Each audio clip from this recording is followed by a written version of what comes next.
In this video, I am going to show you the most effective natural pesticide that I've ever used. We'll talk through what it is, how it works, and of course, exactly how to make it. This is not a free solution. You'll almost certainly have to make a few small purchases, but for a pesticide that does not harm plants, humans, soil biology, and has a very limited effect on pollinators, I'm going to say that it's likely worth the investment. And so, just in case your plants are getting chomped to nubbins right now, let's get right into it. You can also skip straight to the recipe timestamp if you don't care about any of the context for what this is. This is the one, the only JADAM Microbial Pesticide. Now, JADAM organic farming is a branch of Korean natural farming and is a framework developed by a man named Young-Sung Cho. Cho developed the JADAM microbial solution that many of you and we are so fond of. He developed and showcased a way to make a wetting agent and liquid sulfur solution using chemical reactions that requires no external heat to make him. And he's done extensive work developing natural pesticides, looking for plant-derived compounds that either irritate or repel pests from crops. And he's even released several books on the topic. However, last year on the JADAM blog, he released a new recipe for a microbial pesticide, and that is exactly what we're going to take a look at. The brief overview of how it's made is by making a strong brew of JADAM microbial solution and mixing it with a small amount of a particular surfactant called glucoside. What this does, when mixed with the JMS, is cause the microbes to enter a stressed state and die, but not before causing them to release bioactive compounds and simultaneously allowing these compounds to effectively wet the surface on which they are sprayed. This then causes the bug or the insect that crawls across it or ingests it to die as the microbial toxins disrupt their cell membranes.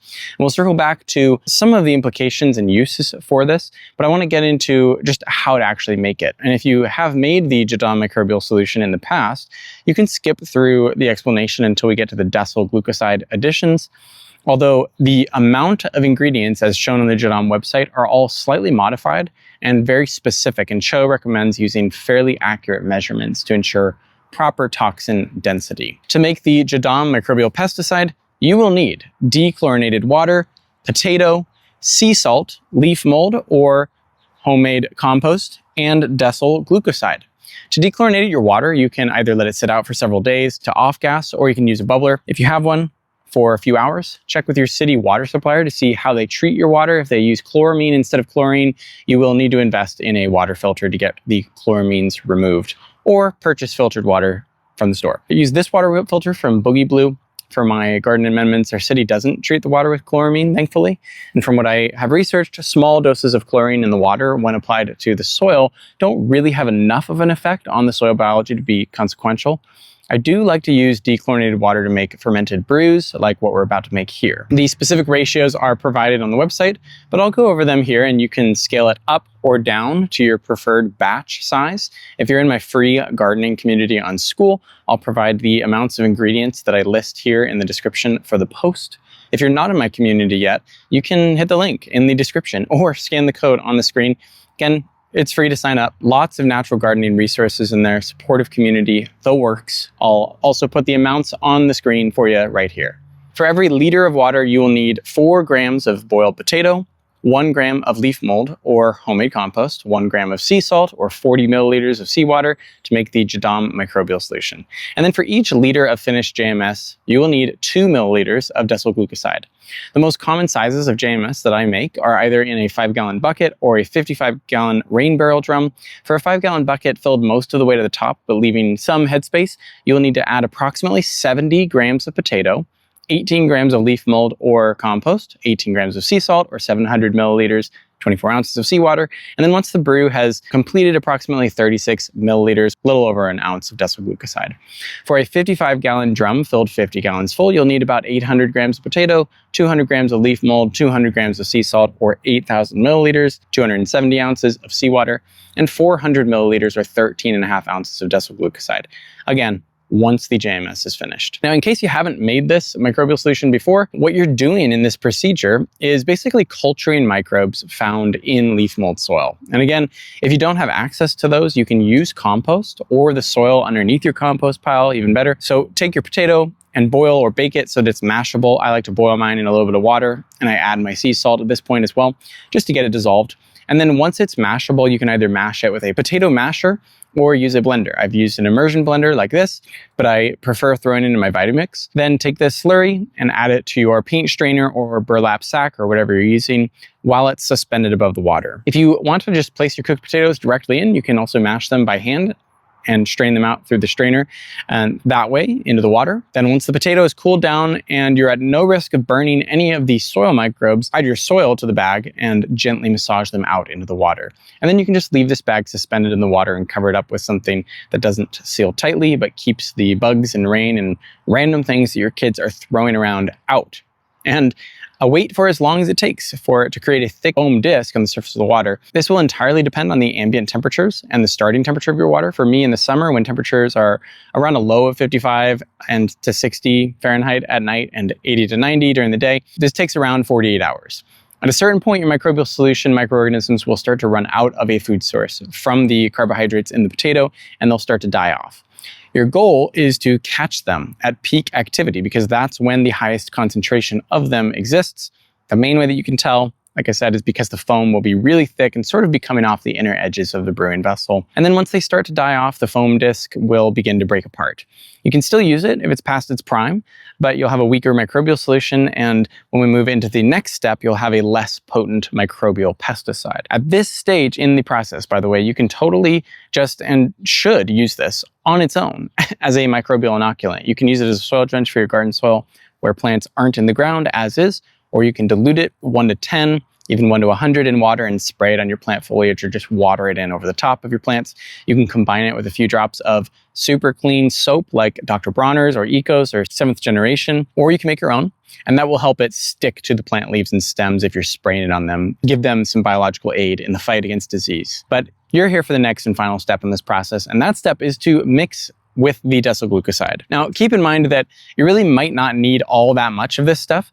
And so if you make a large batch, or even if you make a smaller size batch, you can always just scoop out however much finished JMS that you need and then add it to decyl glucoside in a ratio of 500 to 1, 500 milliliters JMS to 1 milliliter of decyl, and so on. For our purposes, I wanted to experiment with just making it in a smaller, more manageable sized batch, especially since I make the JADAM microbial solution quite often. So it's easy for me to replenish my pesticide stores as needed. Once you add your finished JMS to the decyl, you just want to give it a good, thorough stirring to make sure that it gets combined, and then bam, you've got your JMP. And if you are brand new to all of this, I apologize for the excessive use of acronyms. So how does this stuff work exactly? Well, when we make the microbial solution, we're building up a huge amount of microbes. Once the decyl glucoside enters the scene, they extract toxins from the microorganisms as they are dissolved in the decyl, meaning that once you add the decyl, this is no longer a live microbial culture, but a solution of microbial toxins. Basically, the decyl kills the microbes, but not before they release defense compounds. Kind of like how when you crush a clove of garlic, it converts alliin into allicin, which is what carries the pungent aroma. It's an enzymatic response to a stressor. Because JMP contains no live cultures, it is shelf-stable for an entire year when stored out of direct sunlight and not in a super hot environment. You don't want to store it in a corrodable metal container or thin plastic. Food-grade plastic, stainless steel, and glass are ideal containers. Cho also recommends applying it undiluted for max efficacy. I have always applied it diluted at least 1 to 1 in water, but perhaps it would be even more effective undiluted. Now, there are additional ingredients that can be added to this solution, such as potassium hydroxide and JADAM sulfur, which results in an even more thorough pesticidal effect along with fungicidal properties from the sulfur. I'm not going to go into all of those since I haven't personally experimented enough with them yet. For this stuff, Cho says that it's effective against every insect and bug, including thrips and stink bugs. Now, as far as the safety of this solution for non-insects, obviously don't drink it, but at the end of the day, this stuff is not going to hurt you, especially if you just get it on your skin. Wash your veggies and herbs if you pick them after spraying, and if you get it in your eyes, rinse out your eyes really thoroughly, but it's not going to affect your skin most likely, unless you have very sensitive skin. I think the main question that most people have about this solution is with regard to the decyl glucoside. Side sounds like herbicide, pesticide, like a chemical that kills, but it's not actually that suffix. The word is glucose and the suffix is "ide." Decyl glucoside is actually a plant-based surfactant. It's a combination of corn sugar and coconut oil that results in a solution that creates a natural wetting agent. Stuff is actually pretty common in most natural shampoos. It actually says on the bottle that I got that it can be used as a shampoo. The reason that the finished product is okay for soil biology is really very simply because it's not being applied in a large enough amount. When you apply this, you are primarily applying it to plant foliage and insects directly. So yes, some residual spray will land on the soil surface, but it quickly gets diluted in the soil particles to the point of basically being irrelevant as far as its effect on soil biology. If you spray this directly on a bee or a butterfly, it will definitely harm and probably kill them. So don't do that. And if you can help it, avoid spraying flower buds and petals so that bees and butterflies don't get irritated. This is, at the end of the day, a contact pesticide as opposed to an aroma repellent-based pesticide. So as long as butterflies and bees aren't crawling all over this stuff, it shouldn't deter them. As far as my personal experience, I've only just started using this stuff this season, and I've been pretty pleased with the results, although I'll be continuing to test it out. I haven't been all that consistent with it. However, I did use it on our crop of cosmos that were getting attacked by ants. Strangely, ants were nibbling at the base of our cosmoses, and so I just went through and sprayed them down, and all the plants seem to just stop getting nibbled, at least to the point where they are big enough now to not really be affected by the ants at all. I caught a caterpillar and a slug to test it out on them by just chopping them on a plate and seeing what happened when they came in contact with the solution. And yeah, it brought back those memories, the childhood memories of pouring salt on slugs.